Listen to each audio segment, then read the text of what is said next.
Hello my dear ones. आज इस video में बात करने वाली हूँ डिप्रेशन के बारे में।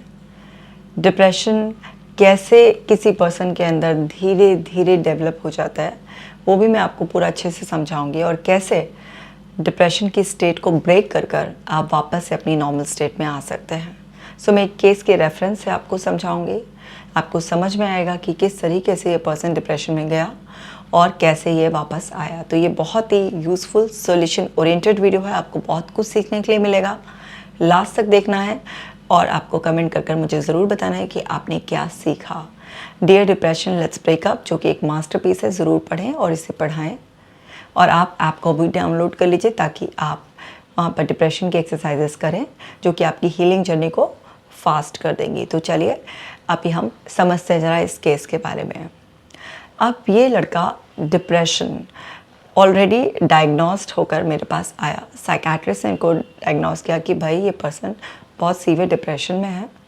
और वो पर्सन जब मेरे पास आया तो उसकी आंखें भी बता रही थी कि ये पर्सन लिटरली बहुत ज़्यादा एक डिप्रेशन वाली स्टेट, काफ़ी लंबे समय से ऐसा लग रहा था उसके शक्ल हाव भाव देखकर कि वो पर्सन बहुत ज़्यादा सीवियरली डिप्रेस्ड है। जैसा उसको डायग्नोसिस किया गया है वो बिल्कुल सही किया गया है। जब मैंने बात करने की कोशिश की तो इनिशियली उसका ऐसा माइंडसेट भी नहीं था कि वो अपने आप को फुली एक्सप्रेस करे कि आखिरकार उसके साथ ऐसा क्या सीरीज़ ऑफ इवेंट्स होते चले गए जिसकी वजह से उसकी ऐसी हालत हो गई। क्योंकि बैठे बिठाए तो ऐसी हालत हो नहीं सकती, तो कुछ तो लाइफ में हुआ ही होगा ना जिसकी वजह से आप धीरे धीरे ऐसे हो गए। जो आज दिखाई दे रहा है उससे पीछे के लिंक्स हमें ढूंढने पड़ते हैं। तो यानी कि समझते हैं इसको कैसे कि जो आपकी प्रेजेंट कंडीशन है,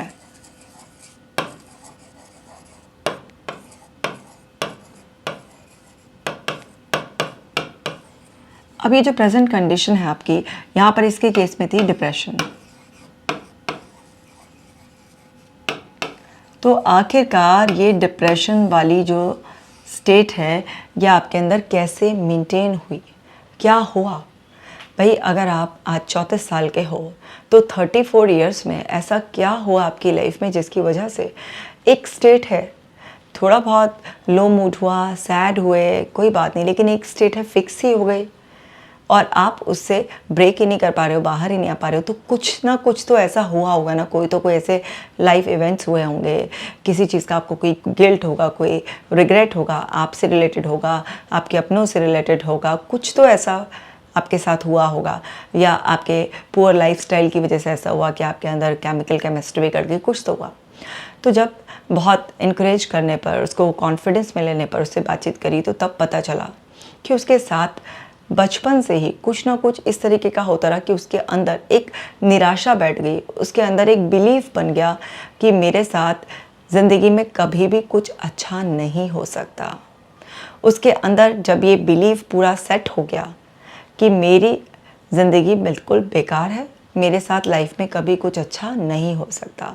जब लाइफ को आप इस तरीके से पूरा अपने दिमाग में आपने आगे तक की पिक्चर बना ली कि मेरी लाइफ बेकार है, मेरे साथ कभी भी कुछ अच्छा नहीं हो सकता, तो यहाँ पर क्या है, आप होपलेस भी फील करोगे कि भाई लाइफ बेकार है, अब मेरे साथ कुछ नहीं हो सकता।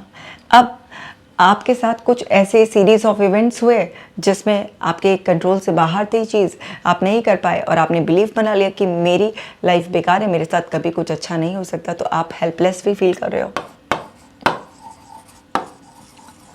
और इस सब ने उसके अंदर वर्थलेसनेस को भी फील कराया कि मैं वर्दी नहीं हूँ। उसको लगता है मैं डिजर्विंग नहीं हूँ, मैं खुशी डिजर्व ही नहीं करता। तो यहाँ पर आपके अंदर वर्थलेसनेस भी फील होने लगी, वर्थलेस आपको फील होने लगा। अब आप होपलेस फील कर रहे हो, हेल्पलेस फील कर रहे हो, आप वर्थलेस फील कर रहे हो, इसलिए आपकी डिप्रेशन की स्टेट मेंटेन है। तो अब कोई पर्सन जो बार बार निराश होकर अपना ये बिलीफ बना लिया कि मेरी ज़िंदगी बिल्कुल बेकार है, मेरे साथ कुछ अच्छा नहीं हो सकता, जब ये बात दिमाग में बिल्कुल घर कर गई, सेट हो गई, तो फ्यूचर लगने लगा डार्क में।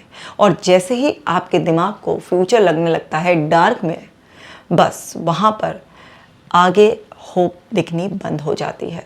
पर्सन बिल्कुल हेल्पलेस फील करता है तो वो एक्शन लेना बंद कर देता है, मतलब एफर्ट्स डालने बंद कर देता है, और वो अपने आप को भी वर्दी मानना बंद कर देता है। तो ये सब उसके साथ होता है। तो यहाँ पर ये बिलीव कि मेरी लाइफ बिल्कुल बेकार है, मेरे साथ कभी कुछ अच्छा नहीं हो सकता, इससे उसके अंदर हेल्पलेसनेस, होपलेसनेस एंड वर्थलेसनेस को बढ़ा दिया। अब ज़रा पीछे चलकर समझते हैं कि ऐसा क्या हुआ, कि बचपन से ही उसके साथ ऐसा क्या होता चला गया। तो जब याद दिलाया गया तो उसने बताया कि जब वो छोटा था, तकरीबन 7-8 साल का ही, तो उसका जो छोटा भाई पैदा हुआ था वो एक्सपायर हो गया। उसको कुछ जन्म से ही बाय बर्थ कुछ प्रॉब्लम थी और वो बच्चा कुछ टाइम, कुछ साल सर्वाइव करा और फिर उसके बाद वो एक्सपायर हो गया। उसको उससे बहुत अटैचमेंट था अपने छोटे भाई से। अब एक सिबलिंग बॉन्ड था बहुत अच्छा। अब लेकिन वो बच्चा बाय बर्थ ही कोई बीमारी लेकर पैदा हुआ था जिसकी वजह से वो सर्वाइव नहीं कर पाया। तो उसको बहुत बड़ा धक्का लगा। तो जो फर्स्ट इवेंट उसकी लाइफ का हुआ जिसमें वो बहुत ही ज़्यादा डिस्टर्ब्ड हुआ, उससे कुछ चीज़ होकर छिन गई, वो था उसके यंगर ब्रदर का चले जाना, एक्सपायर हो जाना। अब एक छोटे बच्चे के लिए, जब वो खुद भी इतना छोटा है और उसको अपने ब्रदर से इतना अटैचमेंट है, और वो उसके बाद बहुत रोता था। उसकी मदर ने भी बताया कि ये बहुत रोता था। इतना डिस्टर्ब्ड इतने छोटे बच्चे को मतलब आसानी से फैमिलीज़ में नहीं देखा जाता जितना इसको अटैचमेंट था अपने छोटे भाई से। और ये बहुत लंबे समय तक गुमसुम बिल्कुल रहता था, रोता था, भाई ला दो, भाई ला दो, रोता था बिल्कुल इस तरीके से। उसकी मदर को भी इतना सीवियर कंडीशन आ गई थी ये सब चीज़ों में, उनके लिए भी उस टाइम पर बहुत बड़ा ट्रॉमा था और उनको कुछ और फिजिकल प्रॉब्लम आ गई थी कि डॉक्टर ने बोला था कि अगर आप एक और चांस भी लोगे तो आपको जो बच्चा होगा वो या तो एबनॉर्मल पैदा होगा या वो भी इसी तरीके की कोई डिजीज़ के साथ पैदा होगा। तो वो और भी ऐसे रिस्क नहीं ले सकते थे उसके पेरेंट्स कि उसको कोई दूसरा सिबलिंग दे देते हैं। तो यहाँ पर उस बच्चे के साथ जो सबसे पहला चाइल्डहुड उसके लिए ट्रॉमा रहा, वो रहा उसके यंगर ब्रदर का एक्सपायर होना। अब धीरे धीरे कुछ सालों में जैसे जैसे वो बड़ा हो रहा था, उभर रहा था, उसके कुछ दोस्त बन रहे थे, वो सब कुछ ऐसा हो रहा था, तो थोड़ा थोड़ा नॉर्मल हो रहा था। लेकिन वहीं पर उसके साथ ऐसा हुआ कि जो उसका फ्रेंड जिससे उसकी काफ़ी ज़्यादा बनती थी, उसका भी ट्रांसफ़र हो गया। अब उसके फादर ट्रांसफरेबल जॉब में थे, तो इस तरीके से तो अगर आपका कोई फ्रेंड बना है तो ट्रांसफ़र हो जाते हैं। ऐसे बहुत सारे बच्चों के साथ होता है कि क्लोज़ फ्रेंडशिप बनती है और वो ट्रांसफ़र हो जाते हैं। लेकिन इसके लिए ये ट्रांसफ़र फिर चोट पे चोट लगने जैसा हो गया और इसको फिर से उसका एक ट्रॉमा जैसे हो गया कि मेरा एक दोस्त बना था, क्योंकि कहीं ना कहीं शायद इसने अपने भाई की इमेज को उसमें फिट करने की कोशिश की थी कि उससे काफ़ी क्लोज हो गया था। वो उसका दोस्त भी ट्रांसफ़र होकर अपने फैमिली के साथ चला गया, तो उसके लिए बहुत बड़ा एक ट्रॉमा जैसा हो गया और ये काफ़ी सैड रहने लगा, काफ़ी उदास रहने लगा। बच्चों से बात नहीं करता था, ढंग से खाता पीता भी नहीं था, खेलता भी नहीं था। अब जो 12-13 साल की उम्र होती है जिसमें बच्चे अच्छे से खेलते वेलते हैं, तो उसमें ये खेलता भी नहीं था, थोड़ा गुमसुम रहता था। अब पेरेंट्स को कुछ लोगों ने ये भी बोला कि इसकी नेचर भी हो सकती है ऐसा, कि हर बच्चा ऐसा नहीं कि बाहर बहुत खेलता है या ऐसे बहुत सारे बच्चों के बीच में रहता है, तो कुछ बच्चों के ऐसे नेचर है। तुम इतना ध्यान मत दो, तुम ज़्यादा सोच रहे हो, इतना ध्यान दोगे तो इस वजह से तुम्हें यही लगता रहेगा, सब नॉर्मल है, पढ़ाई लिखाई में लगाओ और ये सब होगा। तो पेरेंट्स का भी थोड़ा माइंड इस तरीके से हो गया और उन्होंने उसका बस पढ़ाई वढ़ाई पे ध्यान दिया, उसका ख्याल भी रखते थे, बट थोड़ा इस चीज़ को इग्नोर सा कर गए कि उनको लगा है तो बच्चा ही है, जैसे जैसे और बड़ा होगा, अभी जवान होगा, अपने आप ही ठीक हो जाएगा। बट उसके अंदर जो सैडनेस थी वो धीरे धीरे उसके अंदर पूरा उसके सबकॉन्शियस लेयर में, उसके अनकॉन्शियस तक वो बैठती रही और उसके दोस्त इक्का दुक्का क्लास में जो बच्चे बोलने वाले थे वो होते चले गए। वो पढ़ाई में भी अच्छा परफॉर्म नहीं कर रहा था और हो गया वो 10th क्लास में फेल। अब 10th क्लास में फेल होना एक और ट्रॉमा हो गया, क्योंकि डेफिनेटली आप देखिए सोसाइटी को फेस करना, फैमिली रिलेटिव्स को फेस करना कितना टफ होता है, आसान नहीं होता। तो उसके लिए और बड़ा एक वो हो गया। तो पहले उसके भाई का जाना, फिर दोस्त का ट्रांसफ़र हो जाना, फिर उसका 10th क्लास में फ़ेल हो जाना, ये सब उसके लिए बार बार फेलियर फेलियर फेलियर। और उसके अंदर कहीं ना कहीं एक यही कि मेरी लाइफ बेकार है, मेरे साथ कुछ अच्छा नहीं हो सकता, उसका ये बिलीफ और स्ट्रॉन्ग होता जा रहा था। तो यहाँ पर क्या है कि जो डिप्रेशन के पीछे के उसके साथ के जो एक्सपीरियंस हुए पास्ट के, जो उसके ये पास्ट एक्सपीरियंसेस हुए, तो वो बार बार उसकी एक डिप्रेसिव स्टेट को और स्ट्रॉन्ग बना रहे थे। तो अब यहाँ पर जब वो 10th क्लास में फ़ेल हो गया तो वो बहुत ही ज़्यादा निराश हो गया और उस टाइम पर उसने अपना हाथ काटने की भी कोशिश की कि मुझे मतलब नहीं रहना है यहाँ पर, मैं कुछ नहीं कर सकता। तब तक 10th क्लास तक उसका ऐसा वो बन गया था, लेकिन पेरेंट्स ने काफ़ी सपोर्ट दिया, वो थोड़े अलर्ट हो गए। पहले भी स्कूल वालों को भी बताया, भाई ऐसे ऐसे इसकी कंडीशन है, थोड़ा आप स्कूल में भी ध्यान रखना, क्योंकि वो कई बार ऐसा बोलता था मैं स्कूल से भाग जाऊंगा, मैं स्कूल की छत से कूद जाऊंगा। तो पेरेंट्स बहुत डर गए। स्कूल वालों को भी उन्होंने इन्फॉर्म कर दिया। तो स्कूल वालों को इन्फॉर्म क्या किया और उसके लिए मुसीबत पड़ गई। अब टीचर उस पर कुछ एक्स्ट्रा नज़र बना कर रखने लगे। उन्होंने बताया तो शायद उसके भले के लिए ही था कि ध्यान रखेंगे, और उन्होंने कुछ 1-2 और ट्रस्टेड लोगों को इस स्कूल में ये बात स्प्रेड हो गई कि भाई ये बच्चे की कंडीशन ऐसी है और ये स्कूल से भागने की या स्कूल की छत से गिरने की भी बात करता है। तो क्योंकि स्कूल वाले भी डर जाते हैं ऐसी उससे, तो उन्होंने भी प्रेशर बनाया कि आप इसको डॉक्टर को दिखाओ, दवाइयाँ चलवाओ, और ऐसे हम स्कूल में रखना बहुत मुश्किल हो जाएगा। अगर इसने कुछ कर लिया तो स्कूल की बदनामी होगी, स्कूल पे ब्लेम आ जाएगा। और ऐसे ऐसे करके कुछ टीचर्स में बात स्प्रेड होगी, और टीचर से पता नहीं कहाँ से कुछ बच्चों में भी ये बात फैल गई इस तरीके से। तो इसके लिए स्कूल में भी बहुत ज़्यादा ऐसी कंडीशन बन गई कि जो उसको देखे वो यही बेचारा वाला जैसा व्यवहार करे इसके साथ, या फिर इसके साथ कुछ अजीब सा भेदभाव वाला सा वो करे। तो वो सब इसके लिए स्कूल में भी एक ऐसा एनवायरनमेंट क्रिएट हो गया। घर में रहे तो घर में भी पेरेंट्स हर समय, अगर ये उठकर कहीं बाहर को भी जाए तो कहाँ जा रहा है, क्या जा रहा है, मतलब हर समय एक इसको इतनी चीज़ें कि इसके लिए अंदर अंदर वो और ट्रॉमा बढ़ता चला गया और परेशान होता चला गया। जैसे तैसे दवाइयों के सहारे और पेरेंट्स के सपोर्ट के सहारे ये चल रहा था। नाम मात्र की इसने अपनी ग्रेजुएशन भी कर ली। फिर उसके बाद फादर का बिज़नेस था, तो बाद फादर ने अपने साथ बिज़नेस में ही लगा लिया इसको, और बस वहाँ पर जाता था, बैठ जाता था, बुत की तरह जाना आ जाना, यही सब इसकी ज़िंदगी चल रही थी। और इसकी लाइफ में कुछ भी ऐसा नहीं हो रहा था। अब जब लड़के की तबीयत इतनी ज़्यादा ख़राब है और इकलौता लड़का रह गया है, अब जो दूसरा बच्चा था वो रहा नहीं, तो पेरेंट्स की भी कैसी हालत थी। तो पेरेंट्स भी कभी बहुत ज़्यादा केयरिंग थे और कभी बड़े फ्रस्ट्रेट भी हो जाते थे, क्योंकि धीरे धीरे जैसे जैसे उसकी उम्र बढ़ रही थी तो उनकी भी उम्र बढ़ रही थी और उनका भी हौसला थोड़ा कम होता जा रहा था। अब वो शादी करने के चक्कर में हो तो कहीं बात ना बने, क्योंकि जिस तरीके से ये बात करे, जिस तरीके से गुमसुम रहे, या जो हरकतें देखे कोई, तो कोई भी लड़की वाला एकदम से एग्री ना हो, और मतलब शादी भी डिले होती जा रही थी, कहीं बात नहीं बन पा रही थी। तो वो भी एक और ज़्यादा उसमें एक ऐड हो गया कि मेरी ज़िंदगी में तो सब कुछ बेकार है, मेरी ज़िंदगी में तो कोई भी खुशी नहीं है, क्योंकि शादी का भी कोई ऐसा रिश्ता इन लोगों को मिल नहीं पा रहा था जो इनके अकॉर्डिंग हो, या कोई ऐसा हो जो लड़के की कंडीशन देख के या जो भी उसका घर बार व्यापार है उसको देख के अपनी लड़की देने के लिए तैयार हो जाए। इसका कोई ऐसा अफेयर पसंद कुछ था नहीं, तो वो भी शादी में भी बिल्कुल डिले होता जा रहा था। अब कोई लड़का 30+ हो जाता है, शादी नहीं होती है, उसकी अपनी भी कुछ सेक्सुअल नीड्स होती हैं, बहुत सारी इमोशनल नीड्स होती हैं, बहुत कुछ ऐसा होता है, लेकिन उसकी लाइफ में ऐसा कोई भी ऐसा सपोर्ट नहीं था जहाँ पर इमोशनल एक्सप्रेशन, इमोशनल बॉन्डिंग या कुछ भी हो सके। तो धीरे धीरे उसकी ये हालत और बिगड़ती चली जा रही थी। वो अपने फादर का जो बिज़नेस था वहाँ जाता था और बस मतलब एक ड्यूटी सी पूरी कर कर बैठ कर आ जाता था, कभी जाता था कभी नहीं जाता था, इस तरीके से उसकी लाइफ चल रही थी। और जब आप एक लंबे समय तक एक जैसी मन स्थिति में रहते हैं तो क्या होता है, आपके अंदर वो चीज़ और पक्की होती रहती है। तो इसका जो डिप्रेशन का वो था वो सब जो है ना और स्ट्रॉन्ग होता जा रहा था। तो आप समझ गए होंगे कि ऐसे छोटी सी उम्र से इसको एक ट्रॉमा लगा भाई के जाने का, फिर दोस्त के ट्रांसफ़र होने का, फिर फेल हो जाने का, फिर शादी नहीं हो रही, ये सब चीज़ें करके इसकी बिल्कुल निराशा वाली हालत हो गई।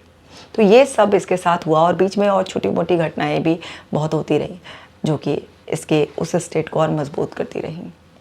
अब रियलिटी ये थी कि अभी वो अनमैरिड भी है और सीवियरली डिप्रेस्ड भी है, क्योंकि उसका अब एक बिलीफ बन गया कि मेरी ज़िंदगी बेकार है, मेरे साथ कुछ अच्छा नहीं हो सकता। अब इंसान के साथ 4-5 ऐसे मेजर इवेंट्स हुए और उसने अपना एक बिलीफ इस तरीके से सेट कर लिया। अब इसका लाइफस्टाइल वगैरह हमने इतने समय का देखा और सब ईटिंग हैबिट्स वगैरह देखी, तो अब मेडिसिन खाने से वेट भी बढ़ रहा था, फिर फूड क्रेविंग्स भी होती थी, तो उल्टा सीधा वो खाना। अब एक ही लड़का है, जैसा भी उसकी हालत है, तो माँ बाप भी ज़्यादा कुछ टोकते नहीं थे, जो ऑर्डर कर रहा है खा रहा है खुशी से, चलो वही खा लो। तो वज़न भी बहुत ज़्यादा बढ़ रहा था, निराशा भी बहुत ज़्यादा बढ़ती जा रही थी। ये सब चीज़ें करते करते कुछ करना नहीं, बस ज़िंदगी को ढोने जैसी कंडीशन हो रही थी। तो ये सब इसका मैंने आपको बैकग्राउंड भी बता दिया। अब कैसे इसको हील किया गया, क्योंकि बहुत मुश्किल था। जिसका एक ऐसा डीप कोर बिलीफ सेट हो जाए, इसका बहुत ही नेगेटिव कोर बिलीफ सेट हो गया था कि मेरी लाइफ बेकार है, मेरे साथ कभी कुछ अच्छा नहीं हो सकता। तो जब ये सब सेट हो जाता है किसी इंसान के, तो वो केवल और केवल मरना चाहता है। उसने अपने 1-2 सेशन के जो एक्सप्रेशन बार बार कहा, उसमें 3 से 4 बार इस बात का बोला कि मुझे तो मौत भी नहीं आती है, मैं तो मरना भी चाहूँ तो भी नहीं मर पाता, इस तरीके से। और अपने मम्मी पापा पे गुस्सा एक्सप्रेस करते हुए बोला कि ये लोग तो मुझे मरने भी नहीं देते हैं, मैं जिंदा हूँ, इसका क्या ही हो रहा है, मेरी लाइफ में कुछ नहीं हो सकता। नहीं मैडम, आप बेकार कोशिश करो, मैं कुछ भी नहीं होने का है, आप कोशिश कर लो, कुछ भी नहीं होने का, मैं आपको यहीं पर मिलूँगा, ये लोग ले आए हैं, आप अपनी कोशिश कर लो। ऐसे अब कोई पर्सन ऑलरेडी इतना परेशान है और ऐसी हालत में है, और उसका अंदर से एक ये आवाज़ आ रही है कि कुछ नहीं हो सकता मेरा, क्योंकि मेरी लाइफ में कभी कोई खुशी मुझे मिलेगी नहीं। तो ऐसे पर्सन को हैंडल करना और भी बहुत मुश्किल हो जाता है, उसकी जो स्पीड है रिकवरी की वो बड़ी स्लो सी हो जाती है। अब यही हमारे साथ हुआ, क्योंकि जो भी कुछ बात करना चाहें या कुछ फॉलो करने के लिए बोलें तो वो सपोर्ट ही ना करें बिल्कुल भी। एक्सरसाइज मुझे नहीं करनी है, मुझे जंक फूड मुझे नहीं छोड़ना है, मुझे कोई एक्टिव लाइफस्टाइल मुझे नहीं अपनाना है, मुझे कुछ नहीं करना है। जो पास्ट में हो गया ट्रॉमा, उसके अंदर का जो अभी भी इमोशनल पेन जो इतने सालों से भी आप अपने अंदर कैरी करे हुए हैं, उसे भी मुझे रिलीज़ नहीं करना है। अपना फ्यूचर के लिए मुझे कोई भी ब्राइटर पिक्चर, कोई भी होप अपने दिमाग को नहीं देनी है, क्योंकि कुछ नहीं होने का है मेरे नसीब में किसी का सपोर्ट नहीं है, प्यार नहीं है। अब इसकी लाइफ का पैटर्न देखिए कि भाई गया, दोस्त गया, शादी नहीं हुई। मतलब एक पर्सन को स्ट्रॉन्ग एक किसी की नीड थी कि कोई उसका एक साथी हो। माँ बाप उस तरीके के नहीं थे कि वो उसको इमोशनल बॉन्ड या सपोर्ट उस तरीके से दे पाएँ, जितना वो कर सकते थे बेचारे वो सपोर्ट कर रहे थे। तो यहाँ पर उसके अंदर एक जो चाहत थी कि चलो भाई एक पार्टनर भी राइट टाइम पे मिल जाता तो भी शायद उसकी ज़िंदगी में कुछ बदल जाता, बट ऐसी हालत में रिश्ते होने मुश्किल हो ही जाते हैं। तो उसका एक यही था शुरुआती 4-5 सेशन तक कि मेरा कुछ नहीं हो सकता है, आप बेकार मेहनत करने की मुझ पर कोशिश कर रहे हो। तो फिर उसको इस बात पे एग्री किया गया कि एक चांस लेकर देखो, आप ट्राई करके देखो आप, क्योंकि ठीक है आप ये कह रहे हो मेरा कुछ नहीं होने का है, चलो आप एक बार ट्राई तो कर देखो ऑनेस्टली, क्या पता कुछ हो जाए। और अगर कुछ हो रहा हो ऐसा करने से जैसा जैसा आपको बताया जाए, तो तब आगे कंटिन्यू करना, वरना आपके पास छोड़ने का तो ऑप्शन हमेशा से ही है। तो बहुत मुश्किल से अनमने मन से जब एक ये हुआ कि चलो हाँ करके देखते हैं, ट्राई करके देखते हैं, अगर ऐसा करने से हो जाए तो चलो ठीक है कर लेंगे। तो एक ट्रायल वाले ऐसे एक म्यूचुअल उससे अंडरस्टैंडिंग से शुरुआत हुई कि भाई आप ये करके देखो आपको कैसा फील होता है। तो जब प्रैक्टिसेस बताई गई, एक्सरसाइज, थोड़ा डाइट चेंज करने के लिए कहा गया, तो शुरुआत में आदी जब हो जाता है इतने सालों का इंसान तो उसके लिए मुश्किल होता है, बट फिर भी थोड़ा थोड़ा पेशेंस के साथ जब छोटे छोटे से स्मॉल चेंजेस कराए गए, तो उससे जब उसको फ़र्क महसूस होना शुरू हुआ कि हाँ अगर मैं बैठ के एक्सरसाइज करता हूँ और मैं अगर ये जो अभी तक मैं फ़ूड खा रहा हूँ इससे मैं थोड़ा चेंज फूड खाता हूँ तो मेरे को अच्छा तो फील होता है उस दिन, नींद भी, आलस सा भी कम आता है। मैं जाकर अपने बिज़नेस पर जाकर बैठता हूँ, शॉप पर जाकर बैठता हूँ, तो वहाँ पर भी जाकर मैं थोड़ा माइंडफुल रहता हूँ, सही लगता है, अच्छा लगता है, लोगों को शक्लें देखकर भी थोड़ा बेटर लगता है। तो जब छोटे छोटे से चेंजेस से ये एक्सपीरियंस होने लगे कि हाँ अगर कोशिश की जाए तो बदला तो जा सकता है, तो फिर कोशिश करके उनको एक्सेप्टेंस मोड में लाया गया कि एक्सेप्ट करना पड़ेगा जो पास्ट में हो गया, और उसका अंदर जो आपका ट्रॉमा, जो इमोशनल पेन आपने होल्ड कर रखा है उसे रिलीज़ करना पड़ेगा। क्योंकि आप क्या देख रहे हो, सब कुछ पास्ट से देख रहे हो। हमारा मन क्या करता है, जो पास्ट के जो एक्सपीरियंसेस होते हैं ना वो उससे देखता रहता है और उसके बेसिस पर आगे के लिए अज्यूम करता रहता है, प्रिडिक्ट करता रहता है कि तुम्हारे साथ तो इतना कुछ हो गया, अभी तक तो कुछ अच्छा हुआ नहीं इस उम्र तक, और आगे भी क्या होगा। जब पहले से आपका माइंडसेट इतना नेगेटिव हो जाता है, क्योंकि यहाँ पर क्या है, जो पास्ट एक्सपीरियंसेस हैं ये सारे क्या थे, नेगेटिव थे सारे ना, मतलब जो मन चाहा था उसके बिल्कुल अलग थे उससे। तो जो मन चाहा था उससे अलग थे, तो मन क्या है, उन्हीं एक्सपीरियंस से देख रहा है आगे भी, तो वो निराशा ही निराशा दिखा रहा है। तो मैंने उसको बोला अगर इन पास्ट एक्सपीरियंस से हट कर देखो, और इतने सालों में आपके साथ ये कुछ आपने मुझे बताया कि भाई 3 तो ऐसे इवेंट्स बताए आपने मुझे कि आपका भाई गया, आपका जो एक अच्छा दोस्त बना था उसका ट्रांसफ़र हो गया, आप 10th क्लास में फेल हो गए, तो 3 तो ये हुए, और चौथा ये हुआ कि आपकी अभी तक शादी नहीं हुई है। तो अगर इनके अलावा आप देखा जाए तो बहुत कुछ अच्छा भी तो हुआ होगा इस दौरान में, आपके पेरेंट्स का इतना सपोर्ट मिला, उनका प्यार मिला, और भी जो 1-2 दोस्त ही थे आपके तो वो भी आपको सपोर्ट करते होंगे, तो बहुत कुछ ऐसा भी और हुआ होगा ना जिसको आपने अननोटिस छोड़ दिया होगा। आपने जो कुछ मनचाहा नहीं हुआ, जो बिल्कुल ऐसा हुआ दुखद, उसको तो आप काउंट करके बैठ गए, लेकिन इतनी बड़ी ज़िंदगी में और भी बहुत कुछ ऐसा होगा उसको आपने काउंट नहीं किया। तो धीरे धीरे इसको कहते हैं फोकस शिफ्ट करना किसी का, थोड़ा थोड़ा एक्टिविटीज़ चेंज कर कर उसके एक्सपीरियंसेस चेंज करने हैं। तो कुछ कुछ स्लाइटली हमने एक्टिविटीज़ चेंज की जिससे डिफरेंट एक्सपीरियंसेस हुए, एक भरोसा सा बना कि हाँ अगर ऐसे मेहनत की जाए कुछ महीनों तक तो बदलाव आ सकता है।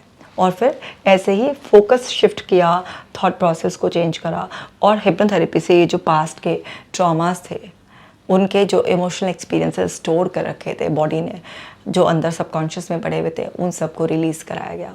तो उन सब के रिलीज़ कराने से बहुत रिलीफ मिला, क्योंकि रिलीज़ करते हैं जब हम हिप्नोसिस में कैथार्सिस कराते हैं कि एक पर्सन को बिल्कुल रोने देते हैं कि आप जो भी दबी हुई भावना है उसको रो लो, आप अंदर का जो भी है तड़फन उसको निकालो।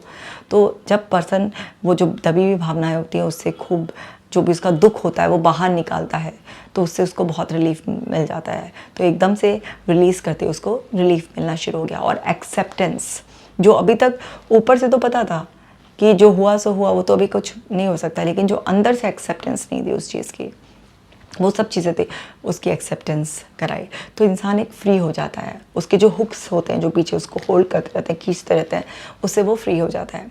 और फिर बहुत छोटे छोटे से चेंजेस से उसकी लाइफ में जब चेंजेस आने लगे, तब उसको एक्सेप्टेंस की ठीक है अभी आपकी कंडीशन ऐसी थी, इस वजह से अभी तक आप अनमैरिड रह गए हो, लेकिन अगर आपकी हेल्थ इंप्रूव होगी तो आपके फादर का अच्छा खासा जमाया हुआ बिजनेस है, ठीक है, माना कि एक नॉर्मल एज से थोड़ी लेट हो गया है आप, पर इतना भी लेट नहीं हुआ है, अभी भी आपको एक पार्टनर मिल सकता है। आप अपनी कंडीशन को इम्प्रूव करो। जब इस तरीके से समझाया गया तो वो पर्सन एग्री होने लगा और इस फेज़ में आने लगा कि हाँ उसको अब अपनी ज़िंदगी को दोबारा से स्टार्ट करना है, क्योंकि पास्ट में जो भी कुछ हुआ था अब उसके प्रति तो कुछ नहीं हो सकता ना, ऐसे अंदर से एक्सेप्ट ही करना पड़ता है। और आप अपने साथ के जो भी कज़न्स हैं, जो और लोगों को देख रहे हो, उनकी कंडीशन से देख के आप कंपैरिजन करते हो, तो भाई उनके हालात और आपके हालात अलग अलग रहे। तो आपके छोटे भाई की डेथ हो गई, आपके और रिलेटिव्स के यहाँ तो कुछ इस तरीके का हादसा नहीं हुआ। आपने जिस तरीके से उस इंसिडेंट में, क्योंकि आप खुद छोटे थे, रिएक्ट किया, बाकी लोगों के पास ऐसा कोई ट्रॉमा नहीं था।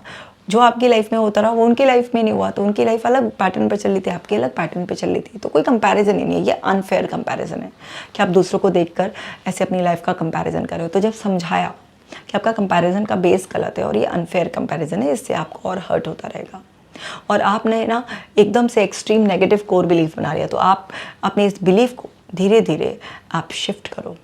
नए नए जब आप एक्सपीरियंसेस लोगे, आपकी ज़िंदगी क्यों बेकार है, आपकी ज़िंदगी आपने बेकार मान ली है कुछ जो ऐसे इंसिडेंट्स आपके साथ इवेंट्स हुए उसके बेसिस पर अगर आप अब चेंज कर कर देखोगे और कुछ नया एक्सप्लोर करोगे, नए एक्सपीरियंसेस आएंगे, तो आपको पता चलेगा कि आपने जो बिलीफ बना लिया है ये सही नहीं है। क्योंकि आपने ये बिलीफ बना लिया है, तो उस बिलीफ के बेसिस पर, जो भी हमारा बिलीफ होता है, हमारा माइंड इन्फॉर्मेशन को डिस्टॉर्ट करता रहता है, कुछ इन्फॉर्मेशन को कुछ एक्सपीरियंस के बेसिस पर जनरलाइज कर देता है। जैसे आपने ये 3 इंसिडेंट्स इस तरीके के उसके बेसिस पर जनरलाइज कर दिया कि भाई मेरी लाइफ में अब कुछ नहीं अच्छा हो सकता, तो ये जनरलाइजेशन है, ये गलत है, डिस्टॉर्शन है, ऐसे तरह तरह के उसके थिंकिंग एरर्स को पकड़ा गया। तो जब वो थिंकिंग एरर्स पकड़े गए और उसके कोर बिलीफ को हमने शेक किया और उसको समझाया कि कोर बिलीफ कैसे बनता है, रिपीटेड एक्सपीरियंसेस से या रिपीटेड जो स्ट्रॉन्ग रेफरेंसेस आप कलेक्ट करते हैं उससे बन जाते हैं। जब ये सारी चीज़ें समझाई गई और उसके जो थिंकिंग एरर्स थे उनको पकड़ा गया, तो फिर वहाँ पर उस चीज़ को समझ में आया और धीरे धीरे, क्योंकि इस केस में जो था प्रोग्रेस थी वो शुरुआत में कुछ महीने बहुत ही स्लो थी, क्योंकि जो पर्सन मेडिसिन का इतना एडिक्टेड हो जाता है, जिसका एक बहुत पैसिव लाइफस्टाइल हो जाता है, तो उसके लिए वो चीज़ सब चेंज करना एकदम से इतना आसान नहीं होता। बट इम्प्रूवमेंट था, बट इनिशियली स्लो इम्प्रूवमेंट था। धीरे धीरे धीरे धीरे उसको कि भाई जो आप बिज़नेस कर रहे हो, अपने शॉप पर जाकर बैठते हो, अच्छा खासा लेवल का आपके फादर ने जमा लिया है, उसमें इंटरेस्ट लेना शुरू करो, सीखो उसको, आगे एक्सपेंशन की सोचो कि उसकी कोई ब्रांच खोलने की सोचो, कुछ ऐसे सोचो, कोई तो पर्पस दो अपने दिमाग को। जब तक आप कोई पर्पस नहीं दोगे, कोई फ्यूचर की एक ब्राइट इमेज नहीं दोगे, जब तक आपका दिमाग इस निराशा को नहीं छोड़ेगा, उसके पास निराशा है तो वो आपके सिस्टम को ख़त्म करने की सोच रहा है, इसलिए आप तिल तिल तिल तिल करके ख़त्म होते जा रहे हो, डाउन होते जा रहे हो। जब आप उसको एक आशा दे दोगे, एक चाहत दे दोगे, कोई लक्ष्य दे दोगे, कुछ जीने का पर्पस बताओगे, तभी तो वो आपको अंदर से हील करना शुरू करेगा, तभी तो आपके अंदर एनर्जी आएगी, हिम्मत आएगी, तभी तो आपकी मेडिसिन टेपर होंगी, तभी तो आप एनर्जी फील करोगे। तो अब उसको ये था कि मेरी उम्र निकल गई है, अभी मैं कैसे करूं। अभी तो फिर ये समझाया कि भाई उम्र नहीं निकली है, जितने साल निकल गए, सोचो इतने साल बचे हैं। अब ये तो वही हो गया ना कि एक ग्लास है जिसमें कि आधा ग्लास पानी भरा हुआ है, तो नज़रिया होता है ना, कोई के आधा खाली है, कोई के आधा भरा हुआ है। तो आप ये सोचो कि ये जो निकल गया कोई बात नहीं, शुक्र है जो है साल जो ईश्वर ने अभी दिए हैं वो तो बचे हैं, वो तो अच्छी तरीके से जाएंगे। तो वो जब एक पर्सपेक्टिव नया दिया जाता है और इस तरीके से समझाया, धीरे धीरे सारे बिलीव्स को डिस्प्यूट किया और फिर उसके बाद जब एक नया पर्पस दिया, तब धीरे धीरे धीरे धीरे उस पर्सन के अंदर एक उम्मीद जगनी शुरू हुई। अब वो वैसे भी जो लड़का है वो थोड़ा सा इंट्रोवर्ट तो है ही। अब इंट्रोवर्ट पर्सन एकदम एक्सट्रोवर्ट पर्सन की तरह आउटगोइंग तो हो नहीं जाता कि बाहर जा रहा है एकदम से दोस्त बनाने लगा। तो ये भी बड़ा एक चैलेंज आया कि बाहर जाकर दोस्त बनाने के लिए हम सोशलाइजिंग करने के लिए कहते थे तो उसके अपने इफ एंड बट होते थे। बट इस तरीके के एक्सपोजर्स उनको कराए गए कि उनको कहा कि जाओ जाकर थोड़ी देर किसी कैफ़े में, रेस्टोरेंट में बैठो, लोगों को ऑब्जर्व करो, देखो ज़रा सब लोगों को आसपास कितना नॉर्मल लाइफ जी रहे हैं। अब यहाँ से क्या होगा कि लोगों को ऑब्जर्व करने से, ताकि जीवन को जीने के प्रति चाहत बढ़े, कि जो भी आपका एक आध दोस्त भी है, भले एक आध भी है, उसके साथ जाओ, कहीं जाकर ऐसे बैठो, जाओगे बाहर इस तरीके से कुछ एक्सपीरियंस लोगे, कोई मूवी देखने जाओ, कहीं पर भी कॉफ़ी पीने जाओ, कोई बाहर लंच डिनर करने जाओ, कोई भी किसी रिश्तेदार के यहाँ कुछ हो, नहीं तो ऐसे ही मिलने चले जाओ। जब जाओगे जीवन को देखोगे, लोगों को जीता हुआ, जब भी तो समझ में आएगा ना कि जीवन कितना अनमोल है और लोग सभी लोग कितना ऐसे आराम से नॉर्मल तरीके से जी रहे हैं। लेकिन आप जब घर में ही पड़े रहोगे, एक ही जैसे थॉट के लूप में रहोगे, वही सारी चीज़ें आपके दिमाग में घूमती रहेंगी, तो कैसे वो पुराने पैटर्न टूटेंगे। तो जब इस तरीके के भी एफर्ट्स, उधर हम CBT चला ही रहे थे, उनके कोर बिलीव्स को डिस्प्यूट करके उनका धीरे धीरे बिलीफ शिफ्ट कर रहे थे, उनके थिंकिंग एरर्स पकड़ रहे थे, वो सब चीज़ें भी इम्प्रूव कर रही थी। और इधर एक्सपोजर्स इस तरीके के कराए गए उनके लिए, जैसे कि हॉलीडे प्लान करके जाओ, घूम के आओ और देखो जब आप अपना एनवायरनमेंट चेंज करते हो तो उससे कितना अच्छा फ़र्क पड़ता है, आप देखते हो, है ना। तो ये सब चीज़ें भी उनको हेल्प करने लगी थी। हाँ, अंदर से एक चाहत आने लगी थी, भाई आप घर से बाहर निकलोगे, 4 लोगों से मिलोगे जुलोगे तो नए दोस्त भी बन जाएंगे। अब ऐसा थोड़ा ना है कि आप बाहर जाओगे तो आपका किसी से हाय हेलो नहीं होगी, कोई जान पहचान नहीं होगी, कोई दोस्त नहीं बनेंगे। लेकिन आप घर में ही रहोगे या आप अपनी शॉप पर भी जाकर बैठोगे, बिल्कुल लिमिटेड बुत की तरह बैठे रहोगे और आप किसी से हंसोगे बोलोगे नहीं, कहीं सोशलाइजिंग नहीं करोगे, तो कैसे आपका कोई सर्कल बनेगा।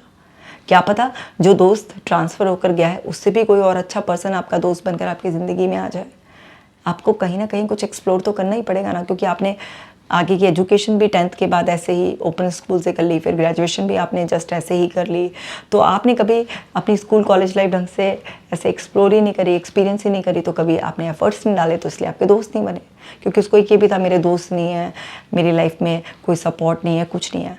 तो वो सब चीज़ें उसको बताई गई कि जब आप जाओगे करोगे तभी तो ऐसा होगा। और फिर जब धीरे धीरे उनको इस तरीके से बाहर जाने के लिए मोटिवेट किया और ये सब चीज़ें कराई, तब जाकर समझ में आया कि यस, घर में अगर आप रहते हो, एक ही तरीके के थॉट प्रोसेस के लूप में रहते हो, तो फिर वही स्टेट बार बार मेंटेन होती रहेगी। क्योंकि कुछ बदलने के लिए आपको कुछ तो बदलना पड़ेगा ना। तो आपको अपनी एक्टिविटीज़ बदलनी पड़ेंगी, है ना, आपको प्लेसेस बदलने पड़ सकते हैं, आपको कुछ ना कुछ चेंज कर कर देखना होगा कि क्या कोई चेंज आ रहा है। तो जब इस तरीके से एक्सपोजर्स भी कराए तो तब पता चला कि हाँ, जब बाहर जाते हैं, लोगों से हंसते बोलते हैं तो लोग इतने जेनरस हैं, अच्छे से बात करते हैं। जिन रिलेटिव से उन इतने सालों से बात ही नहीं की थी, उनसे बात कर कर पता चला कि लोग तो बात करना चाहते हैं, लोग तो साथ देना चाहते हैं। और इसी प्रोसेस में, इसी उसमें, क्योंकि मेरे साथ तकरीबन 1.5 साल के करीब का उनका टाइम लगा, तो उस प्रोसेस में उनके 2-3 नए फ्रेंड भी बन गए। हमने उनको जिम जाने के लिए मोटिवेट किया कि आपके पेरेंट्स, जैसे उनके पेरेंट्स रोटरी क्लब के मेंबर थे, कि आप जाइए, उसमें भी आप अपना पार्टिसिपेट करो। आप चाहते ही नहीं हो, आप घर में पड़े रहते हो, तो उनके साथ जो भी आपकी मीटिंग्स होती हैं जाओ, अटेंड करो, लोगों से बोलो, तो आपका कोई ना कोई तो कुछ बनेगा ही ना। तो जब ये सब चीज़ें मोटिवेट की तो उनका उसी ड्यूरेशन में ही 2-3 लोगों से अच्छी खासी फ्रेंडशिप भी हो गई। तो वो धीरे धीरे इस फेज़ से बाहर आना शुरू हो गए। तो अब जब कोई इंसान अपने अंदर बदलाव महसूस करता है, अच्छा महसूस करता है। और साथ के साथ हमने एक फ्यूचर का उनको एक गोल दिया है कि भाई आप अपने अंदर की इस निराशा से अब बाहर आ रहे हो, अब अपने आप को एक टारगेट दो, एक पर्पस दो, जिससे कि आपके दिमाग के अंदर एक सर्वाइवल की इच्छा जागृत हो और फिर वो आपकी बॉडी को मैसेज दे और आपकी बॉडी फिर आपको सपोर्ट करने लगे, है ना। माइंड के पास एक पर्पस दे दो तो उनको उनके बिजनेस का ही आगे एक्सपेंशन के लिए क्या, और अपने फादर के इतने सालों के एक्सपीरियंस का फ़ायदा उठाओ, उनसे बात करो, आप चाहो ध्यान दो, जो क्लाइंट्स हैं आप लोगों के बने हुए उनको खुद अटेंड करो, ये सब चीज़ें करिए। जब उनको इस तरीके से इन्वॉल्व किया तो इंटरेस्ट आने लगा और धीरे धीरे धीरे धीरे वो सब चीज़ें, उनके पैटर्न्स जो पुराने थे वो टूट गए और फिर वो उस फेज से बाहर निकल गए। और जब उस फेज से बाहर निकले तो धीरे धीरे उनके साइकेट्रिस्ट ने भी उनकी मेडिसिन को टेपर कर दिया बिल्कुल, और नॉर्मल तरीके से कुछ समय के बाद उनकी मेडिसिन बंद हो गई और अभी वो बिल्कुल बिना मेडिसिन के आराम से जो कुछ सीखा है उसके बेसिस पे दोबारा से अपनी लाइफ को स्टार्ट कर चुके हैं। अभी देखो कोई पर्सन ना कहाँ अटका हुआ था, वो क्यों अटका हुआ था यहाँ पर डिप्रेशन वाली फेज में, क्योंकि उसने कभी अपने आप को एक्सप्रेस नहीं किया। जब मेरे साथ रहे तो वहाँ पर उन्होंने अपने आप को खुलकर एक्सप्रेस किया। शुरुआत में तो बहुत हेजिटेशन थी, लेकिन जब एक बार खुले तो फिर एक्सप्रेस किया अपने आप को। कुछ हिप्नोथेरेपी से जो अंदर सप्रेस्ड इमोशंस थे उसको एक्सप्रेस करा दिया, कुछ वर्बल एक्सप्रेशंस हुआ। तो depression is nothing, just lack of expression. यही मेरी बुक का भी एक मैसेज है कि जब आप एक्सप्रेस करना स्टार्ट करते हैं तो आपके अंदर की दबी हुई भावनाएं बाहर निकल कर आती हैं। आपको समझ में आता है कि आपके सोचने के लेवल पर क्या गड़बड़ चल रही है। आप क्या एक एक्सट्रीम बिलीफ बनाकर बैठ गए, जैसे उन्होंने बना लिया था मेरी ज़िंदगी बिल्कुल बेकार है, मेरे साथ कुछ अच्छा नहीं हो सकता। अब एक इस कोर बिलीफ ने इनकी ज़िंदगी पूरी तरीके से तहस नहस कर रखी थी, क्योंकि बिल्कुल अल्टीमेट नेगेटिव कोर बिलीफ बना लिया ना, एकदम बिल्कुल वर्स्ट केस सिनेरियो कि कुछ हो ही नहीं सकता। तो फिर वहाँ पर होप चली गई पूरी तरीके से।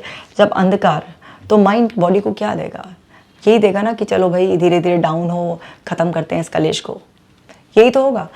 तो जब वो बिलीफ को धीरे धीरे फ्लैक्सिबल उनको किया गया, बार बार उनके बिलीफ को डिस्प्यूट किया गया, चैलेंज किया गया, और तब उनको नए नए इस तरीके से वो मैंने सारी चीज़ें बताई, समझाई, एक्टिविटीज़ कराई, उनको पुरानी चीज़ों के लिए एक्सेप्टेंस दिलवाई, तभी तो जाकर उनका वो बिलीफ बदला और ज़िंदगी के प्रति एक होप जागृत हुई उनके अंदर। तो जब तक आप किसी से बात नहीं करोगे, एक्सप्रेस नहीं करोगे, जो हो गया है उसको आप एक्सेप्ट नहीं करोगे, पास्ट से अपने कनेक्शंस ब्रेक नहीं करोगे, तो प्रेजेंट में आपको सब पता होगा, लेकिन आप कर नहीं पाओगे, क्योंकि जब तक आपका हुक पीछे अटका हुआ है ना, आप आगे कैसे बढ़ोगे। एक तो आपके साथ जो हुआ है उसको एक्सेप्ट करो, उससे अपने आप को बिल्कुल डिस्कनेक्ट करो, फिर रिस्पॉन्सिबिलिटी लो। लाइफ मेरी है, मुझे ही बेटर बनानी है, और बिना एक्शन चेंज करे नहीं होगा। कितना भी सोच लो, जब तक एक्शन नहीं लोगे कुछ नहीं होने का। सोचने से महज सिर्फ आपके अंदर एक रेडीनेस आती है, पर एक्शन लेने से आपकी रियलिटी बनती है। तो जब आप एक्शन लोगे, जैसे इनके केस में हुआ कि इन्होंने डिफरेंट एक्शंस लेने स्टार्ट किए, तो वो एक्शंस लेकर इनके लाइफ में इनको चेंज नोटिस हुए, छोटी छोटी सी हैबिट्स में, डेली रूटीन में चेंजेस कराए, तो उससे फ़र्क महसूस हुआ। तो बिना एक्शन लिए तो ये एक्सपीरियंस भी नहीं आता ना कि कुछ बदलने से कुछ बदल रहा है मेरी ज़िंदगी में। तो एक्शंस की बहुत इंपॉर्टेंस है। तो क्या है, सिंपल सा समझ लो कि जो भी पास्ट में हो जाए, पास्ट की चीज़ के लिए भाई एक्सेप्टेंस, यहाँ समझो कि क्या है। कोई भी पास्ट की चीज़ है, पास्ट में कुछ हो गया है तो उसके लिए एक्सेप्टेंस,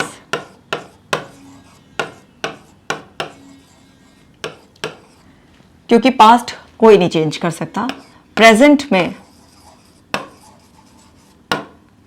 आपकी अंडरस्टैंडिंग कि मेरे साथ अभी जो हो रहा है, बार बार ऑटोमेटिकली मेरे अंदर से कुछ भी इमोशंस मुझे रिपीटेडली फील होते हैं, मेरी एक स्टेट फिक्स हो गई है, मेरे अंदर इस तरीके के थॉट्स आ रहे हैं, मेरी ये फियर्स है, मेरी ये इनसिक्योरिटीज़ हैं, ये भी है, जो भी है मेरे अंदर, ये होपलेसनेस है, जो भी है उसकी अंडरस्टैंडिंग। अंडरस्टैंड करने के बाद आप रिस्पॉन्सिबिलिटी लो, लाइफ आपकी है।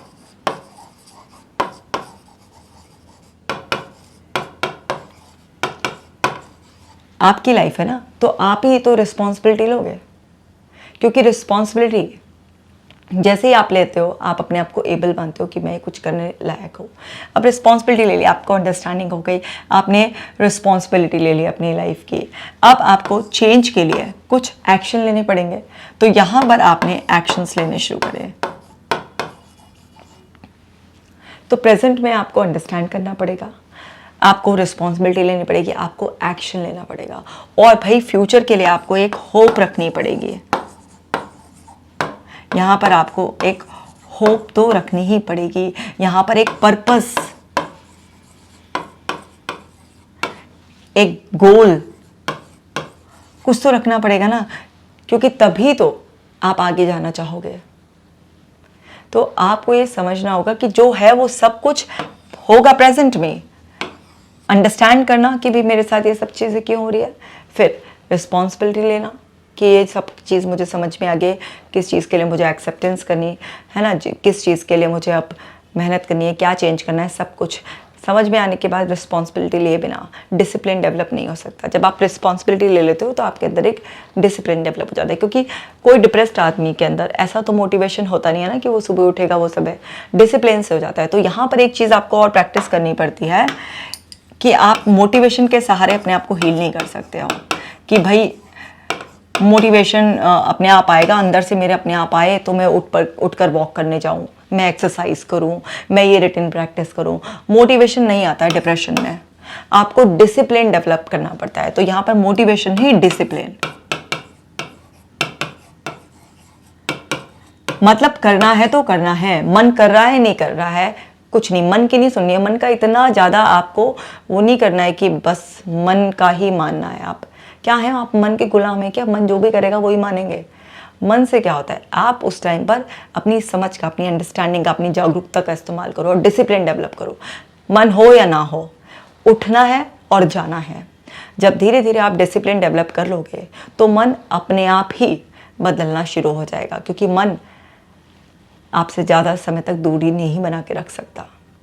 तो वो शुरू में जैसे होता है ना, एक छोटा बच्चा ऐंठ के बैठ जाता है, मुझे नहीं जाना साथ में। जब आप आगे निकल जाते हो तो फिर वो देखता है अरे तो काफ़ी आगे निकल गया, तो भाग कर आता है। ऐसे कभी एक्सपीरियंस किया होगा ना, सबने एक्सपीरियंस किया होगा ऐसे। किया कभी हमने अपने माँ बाप के साथ ऐसा किया होगा, या हमने किसी और को करते हुए देखा होगा कि ऐंठ के बैठ गए और फिर देख रहे हैं कि वो तो निकल गए, उनको परवाह नहीं है, तो जा रहे हैं उनके पीछे पीछे। तो मन भी बिल्कुल ऐसा ही है, अपने आप अंदर से कोई मोटिवेशन या ऐसे इच्छा नहीं आएगी। डिप्रेशन में अगर आप आ गए हो किसी भी वजह से, तो आपको डिसिप्लिन डेवलप करना पड़ेगा। जब आप डिसिप्लिन डेवलप कर लोगे और आप डिसिप्लिन डेवलप कर कर डेली एक्शन लोगे, तो उसका पॉजिटिव रिजल्ट आएगा और छोटे छोटे चेंजेस आपके अंदर, ये जो होप है ना, इसको बढ़ाते चले जाएंगे, इसका कोटा बढ़ता चला जाएगा, बढ़ता चला जाएगा।